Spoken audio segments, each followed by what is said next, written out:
Ethics in research.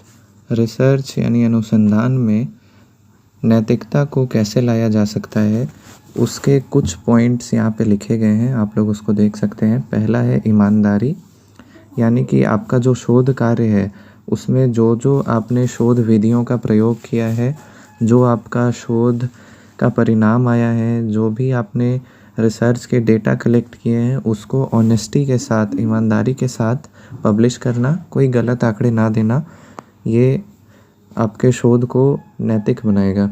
दूसरा है responsible publishing, यानी कि वैसी चीज़ों का ही प्रकाशन करना जो समाज में सकारात्मक प्रभाव डाले और समाज को आगे बढ़ाए। ऐसी चीज़ों का प्रकाशन नहीं करना जो समाज में अपराध, क्राइम, ये सब को बढ़ावा दे। तीसरा है एक्सेप्ट द क्रिटिसिज्म, यानी यदि कोई ज्ञानी व्यक्ति, ज्ञानी प्रोफेसर आपकी रिसर्च में कोई कमी या कोई त्रुटि निकालता है तो उसकी आलोचनाओं को स्वीकार करना भी एक रिस्पॉन्सिबल मैनर है अपने रिसर्च को प्रेजेंट करने का। नेक्स्ट है responsible and privacy of personal data, यानी कि जो आपके रिसर्च में डाटा यूज़ किया गया है वो किसी व्यक्ति का अगर पर्सनल डेटा है तो उसका गोपनीयतापूर्ण प्रयोग करना, ताकि उस व्यक्ति को कोई परेशानी ना हो और उस आंकड़ों का भी अच्छे से प्रयोग हो सके।